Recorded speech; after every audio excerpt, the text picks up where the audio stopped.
Depending on your viewpoint, he was either the most vile and hated man in American history or one of our greatest generals. He was William Tecumseh Sherman.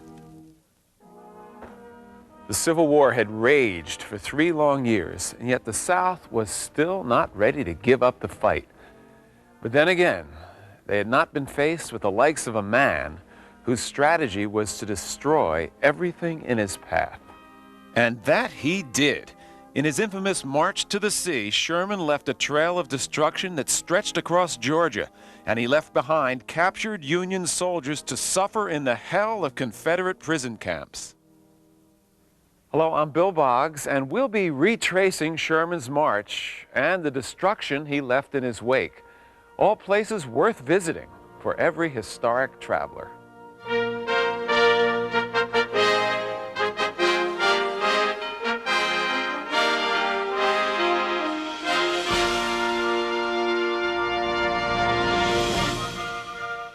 Our journey will follow the railroad lines that were of strategic importance to both sides. We'll start at Kennesaw Mountain in northwest Georgia, travel to Atlanta, the Andersonville Prison site, and finally move on to Savannah, where Sherman's march came to an end. This is the Kennesaw Mountain National Battlefield Park, located 3 miles from Marietta, Georgia, 5 miles from Atlanta.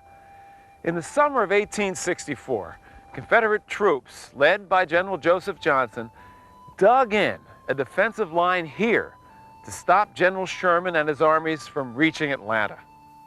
Bill Scaife is a local Civil War historian who has studied this campaign for 20 years. Well, as you can see, the summit of Kennesaw Mountain completely commands the terrain in every direction. It was an ideal strategic position. The railroads were the key to the entire campaign.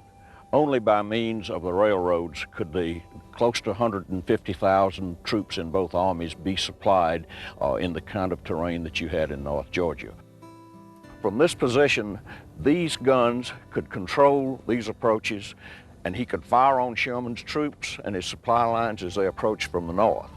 He was very successful in holding this position, and in fact was here for almost 2 weeks. Union troops attempted to get around the Confederate flank. In attack after attack, the outnumbered Confederates held off Sherman's advance. In one clash, 8,000 Union troops attacked the 2 best divisions of Johnston's army. They met here in brutal hand-to-hand combat. Both sides nicknamed this place Dead Angle. Throughout the battle, over 16 miles in what is now the Kennesaw Battle Park, Sherman would hold off Johnston with part of his force while he sent another portion beyond their flanks, trying to cut through to the rail lines. The strategy finally succeeded, and on July 2nd, 1864, the Confederates abandoned their Kennesaw lines and retreated toward Atlanta. The railroad was crucial to the Battle of Kennesaw and throughout the Civil War. That's no more evident than here at the Kennesaw Civil War Museum, which houses the famous locomotive, the General, along with its tale of intrigue and espionage. In April of 1862, a group of Union spies seized the General after it stopped in Kennesaw.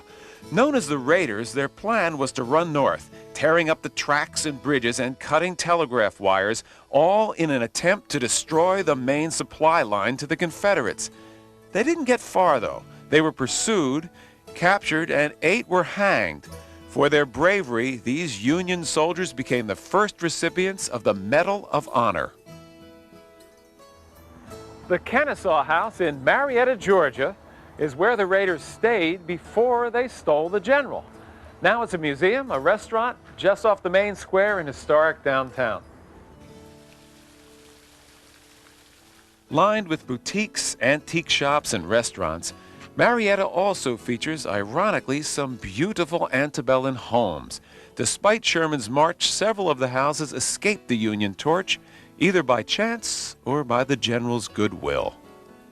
The 1848 house, appropriately named for the year it was built, is now one of the finest restaurants in the area. The beautiful structure was spared by Sherman because he happened to know the owners before the war. But Atlanta would not be so fortunate. The Georgian capital had grown in the mid-19th century into an industrial giant. The city was a major railway center and had become the arsenal of the Confederacy.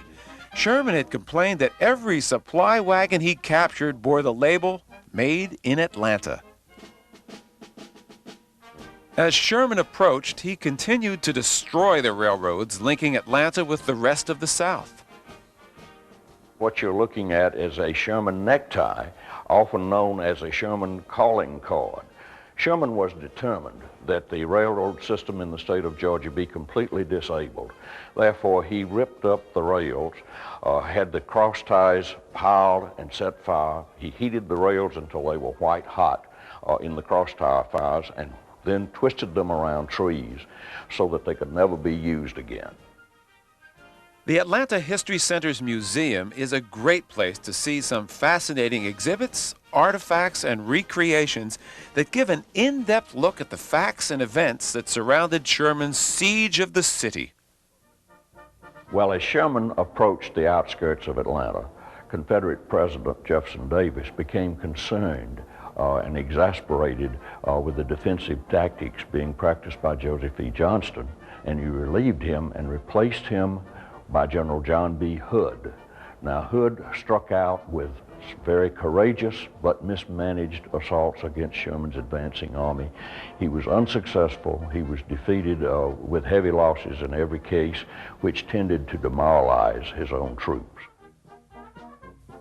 After Sherman finally seized the last rail line to the city, Hood ordered all public property destroyed and the city evacuated. And on September 2nd, 1864, Sherman marched triumphantly into Atlanta. This is a flag that flew over Atlanta on the day of its surrender. And for another accurate depiction, your visit wouldn't be complete without witnessing the Battle of Atlanta at the Cyclorama in the city's Grant Park. Painted in the late 1800s, the Cyclorama is the largest painting in the world and is one of Atlanta's best-known treasures.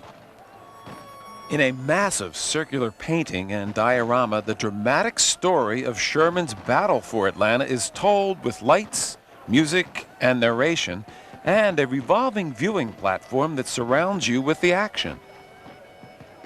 Before he left Atlanta, General Sherman ordered his men to destroy all railroads, factories, and storehouses so that for military purposes the city would cease to exist. On the night of November 14, 1864, Sherman's troops set fire to the buildings ordered to be destroyed, but the flames still spread to the heart of the city, and by morning little was left. Atlanta was in ashes. While there was nothing fictional about Sherman's devastation, about 50 miles south of Atlanta in Concord, there's a tribute to the storybook resiliency of the Southern spirit. For many, Margaret Mitchell's Gone with the Wind defines the romanticized ideals of a bygone era, and this plantation pays homage to that tale. In Scarletts Footsteps is a beautiful restored antebellum home that's been turned into an inn. Rooms start at $79 for 2 adults.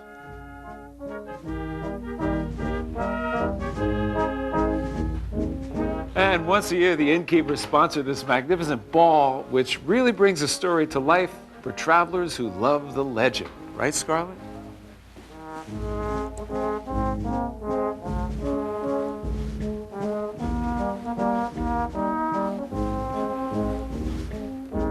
Rhett Butler, Scarlett O'Hara, and the rest of Tara revel in the traditional Southern dancing, dining, and dress that made the movie a classic. Load. The fantasy of Gone with the Wind contrasts sharply with the actual events that took place after Atlanta surrendered. While Sherman occupied the city for 2 months, making plans for continuing his march, Confederates worried that he could easily attack one of the South's largest and most horrific prison camps, less than 100 miles away. Fire.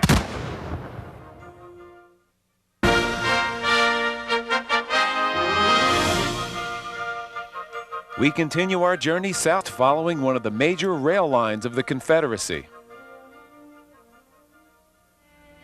Beginning in February 1864, this particular line dropped its cargo off here, Camp Sumter, or as it's more commonly known, Andersonville. Its cargo was Union prisoners of war. And before Sherman reached Atlanta, this was the largest of the Confederate military prisons. During the 14 grim months of its existence, more than 45,000 Union soldiers were confined right here. Peggy Shepard is a local historian, author, and expert on the tragedy of the Andersonville prison. Well, it's hard to imagine today what the scene was more than 100 years ago, when thousands and thousands of Union prisoners were camped out here, so close together that each man only had about 6 square feet of living space. It was like a squatter's village, a tent city, all living in filth and squalor. One prisoner said, "Since the day I was born, I never saw such misery," when he entered this prison. There were sentry boxes, or pigeon roosts, as the prisoners called them, along the top of the stockade. And inside, there was a 19-foot border from the wall that the prisoners were forbidden to cross or they'd be shot. They called it the deadline. One rumor was that if a guard shot a prisoner here, he'd get a vacation. The rumor, of course, was started by the guards. At the height of its capacity, more than 32,000 prisoners lived here. At the time, that made it the 5th largest city in the Confederacy. And with its horrible living conditions, it also had one of the highest mortality rates of any military prison. This small creek was the entire water supply for 45,000 men, for everything. For everything. But you have to remember, the Confederates that built this prison never dreamed that they would have 45,000 prisoners sent here. They built the prison for between 6,000 and 10,000. Right. So the creek was not adequate, it's true. And then as more and more came in, it became more and more polluted. So it was so polluted that to drink it made the prisoners sick. And the summer of 1864 was the worst time. It was a hot, dry summer. It didn't rain all summer long. They were digging those wells. They prayed for rain. And finally, at the end of the summer, August the 13th, lightning struck the ground and opened up a spring of pure water. And they said it was God's answer to their prayers. They said it was an act of providence, and they called it Providence Spring. For the most part, the horrendous conditions of Andersonville ended when General Sherman reached Atlanta. Confederates feared that he would try to liberate the Andersonville camp, so they made arrangements to move most of the prisoners. It was from the town of Andersonville that the captured Union soldiers were unloaded and marched a quarter of a mile to the prison. Whether they were going to or from the notorious prison just a quarter of a mile away, the Union soldiers all passed through the town of Andersonville. Today, when you visit Andersonville, the streets are lined with antique shops, museum, and a Civil War village. The Andersonville Civil War Village features many of the town's restored buildings and recreates life as it was in this small Georgia railroad town. After the war, the atrocities of Andersonville weren't forgotten here or around the country. They were attributed to the deliberate actions of one man, Captain Henry Wirtz, the camp's commander. Wirtz was the only Confederate soldier to be executed after the war, and this monument, erected by the Daughters of the Confederacy who adamantly defended his honor, is the only monument dedicated to an American convicted of war crimes.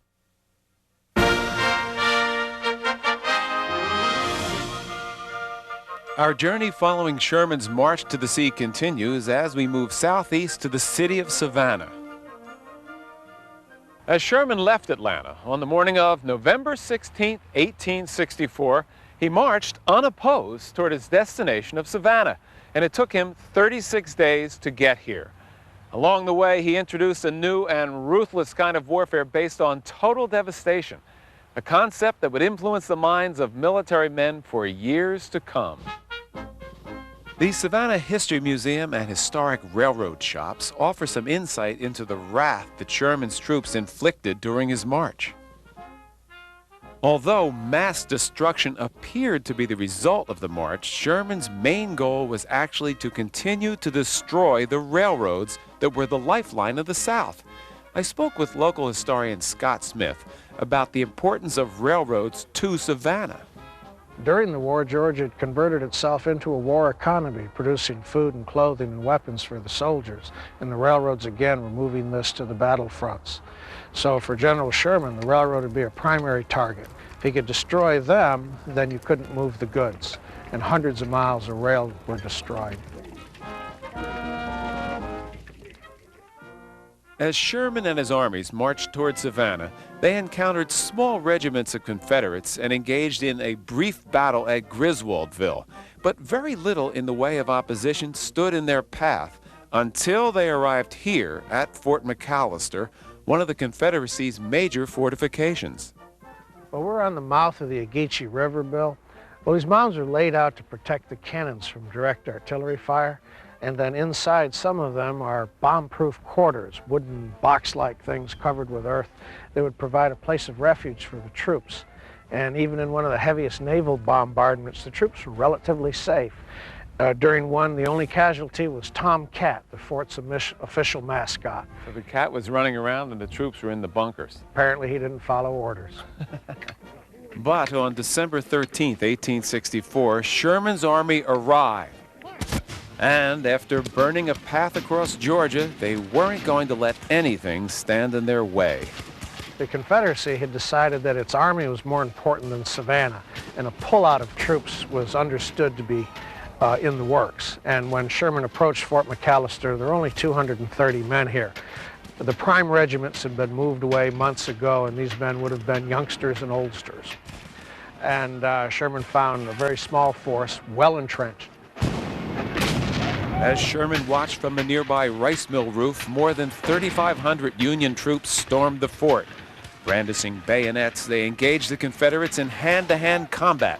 The effort on behalf of the Confederates was a valiant, if worthless one. The fight lasted only 15 minutes, and the last obstacle standing between Sherman, Savannah, and the sea was gone. As Sherman marched into Savannah, he found a city of untold beauty and wealth. This is the Green Meldrum House. On December 21st, Sherman made this his headquarters. The legend goes that when the citizens of Savannah heard of the impending attack and that their fair city might burn, they turned on the Southern hospitality and offered their finest residences to house the Union commanders. It's said that Sherman was so taken with the city's charm that he spared it. And from this home, Sherman sent his famous message to President Lincoln. Savannah, Georgia, December 22nd, 1864. His Excellency President Lincoln, I beg to present to you as a Christmas gift the city of Savannah with 150 heavy guns and plenty of ammunition, and also about 25,000 bales of cotton. Sherman's message actually reached Lincoln on Christmas Eve and was widely published in newspapers throughout the North. Today, Savannah's rich history has been preserved, and you can experience this lovely city much as it would have looked in Sherman's time. You could stay at the Ballast Stone Inn, which during the war was the home of the commander of Fort McAllister. It's a beautiful inn. Rooms start at $145 a night, and each one has its own character and charm. It's the best of Southern graciousness and hospitality. A carriage ride through the heart of the 2.5 square mile historic district is a nostalgic way to view this remarkable city. Hundreds of restored homes grace the district's 22 picturesque squares. Here in Washington Square, one of the jewels of Savannah, many homes and buildings appear just as they did more than 100 years ago. Whether it was to control the strategic railroad or for the more poetic reason Savannah was too pretty to burn, Sherman spared the city, but his wrath on the South was not over. He would continue to burn a path of destruction as he moved north through the Carolinas.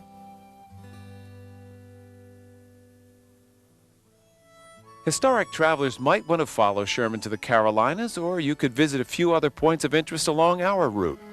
Outside Atlanta, Stone Mountain, a giant granite rock, features the world's largest bas-relief sculpture. A skylift can take you for a closer look at General Robert E. Lee, General Stonewall Jackson, and Jefferson Davis on the Southern Monument to the Civil War. In planes, you can follow the life and career of our 39th president at the Jimmy Carter Historic Site. For anyone who's ever heard of Sherman's March to the Sea, this is a compelling journey, following in the footsteps of the Union general from one end of Georgia to the other, paints a vivid picture of the tragic events that determined the fate of our nation. I'm Bill Boggs. Thank you for joining us on Historic Traveler.